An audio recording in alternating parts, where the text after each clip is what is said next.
No ahoj, pozrite sa. Stojím na zástavke. Vidíte to auto oproti? Čiže stojím na zástavke a pustím vám zmes videí, ktoré nahrala palubná kamera môjho autobusu. A ako vravím, úplne bežná situácia. Vyložil som ľudí na zástavke. To auto som vám ukázal, teraz je tu druhé. Prečo je to zaujímavé? Už preto, lebo táto cesta je jednosmerná. Pozrite sa, tu si z toho vôbec nikto nerobí ťažkú hlavu. Jednosmerka, nejednosmerka. Tento aspoň váha. Vidíte, rozmýšľa.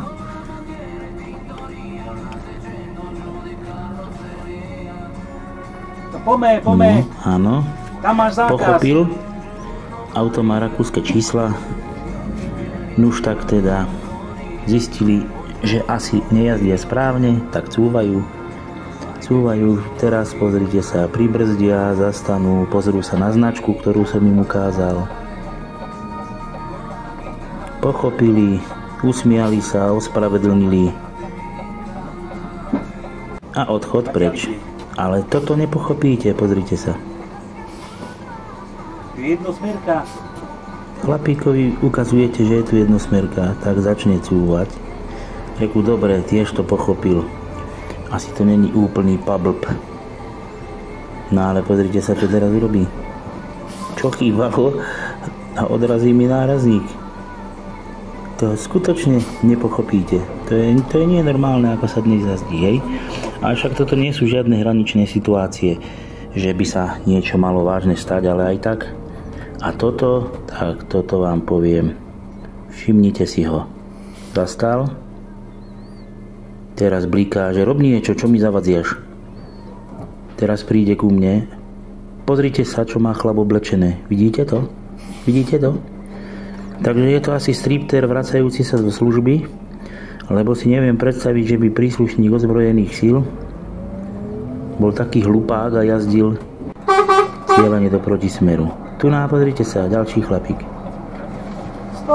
Trúbite mu, aby tam nešiel, no zastal za autobusom a mestská policajtka ho šla už riešiť. Ako dopadol, neviem.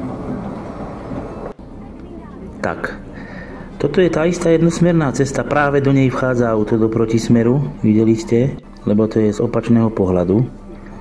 A teraz sa pozrite, čo tam všetko neuvidíte, aha. Na ceste je dopravná zápcha a nemôžeme sa pohnúť ďalej, čiže nemôžem vojsť do križovatky, keď za ňou nemôžem pokračovať. Ale to vodiči týchto malých vozidiel, tak títo majú absolútne v páži. No, sú takí, čo tú jednosmerku zbadajú, ako pozrite sa tu na poštára. Tento zbadal, tak to riešil, kým sa to dalo. No ale auto za ním, aha, ten si nerobil ťažkú hlavu. Tak ale ja to fakt nechápem, že tí vodiči takto porušujú predpisy. Veď nie je to žiadna katastrofa. Ale teraz sa pozrite. Pochopíte to? To určite není policajné auto, ale je aký veterán vracajúci sa zo zrazu. Vidíte, že auto staré, polep starý, takže to musel byť veterán. No a pozrite, tu sa mi obchal kolega, lebo sa to tam pred ním vyčistilo. Autá tie si lietajú ďalej do zákazu, krížom krážom. Žiadny problém. No a jednoducho, ako keby tam tá jednosmerka nebola. Rozmýšľal, vidíte, no tak dorozmýšľal, čo sa bude trápiť, idem aj ja, hej, takže pozrite sa. Ďalší. Katastrofa. Tu pozrite sa, ďalší rozmýšľal, ale aj tak to dal. Čo sa budem trápiť? Nie, to je normálne, ale vidíte, takto sa jazdí. A potom vy, keď idete s tým autobusom a oproti sa vám, keby jednou sa stalo, že aj 3 autá ste tam mali v protismere.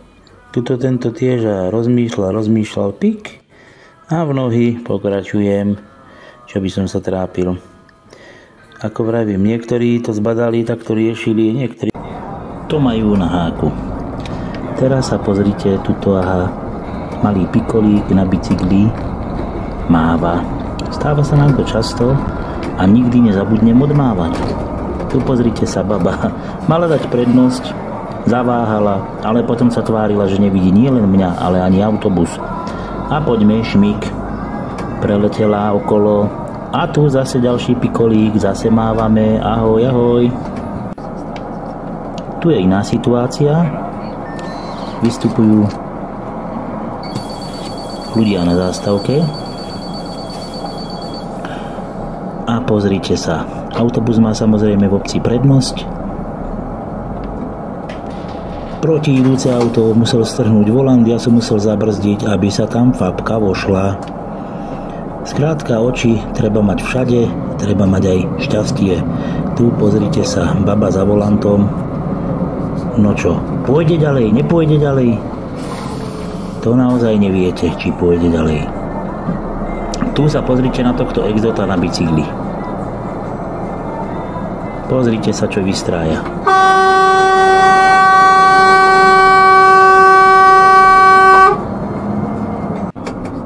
A ešte sa rozčuluje. Tu máme niečo z iného súdka, pozrite sa na auto a na vozík. Vidíte, vozík mal preplnený, takže súd ťahal za vozíkom. Tu je obdobná situácia, zase stretneme auto s vozíkom. Ešte nie, pozrite, celkom krásny deň. No, už to príde a pozrite sa, zase strhnuté riadenie a môj bývalý kolega dostal na tom zázraku, čo trčal z vozíka, defekt. Tu pozrite sa, smerovka doľava, nadchádzam si doprava.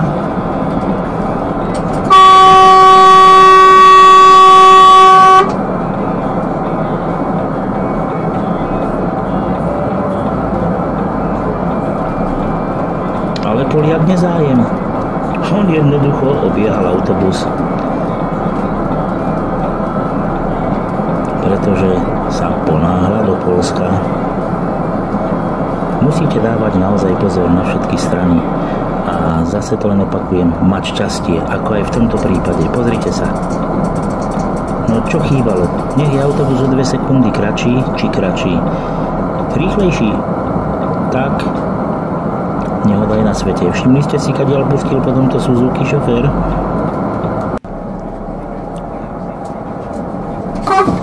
A tu bol zase samofrach. Štople v ušiach. Pozrite. Večerná pohoda. Smerujem si to do okresného mesta. A zrazu videli ste to? Prečo trúbim, priatelia, viete? Tak čo, prečo trúbim? Dáme si to ešte raz. Pozrite sa, traja sme sa stretli naraz na ceste. Autobus má šírku 2,5 metra.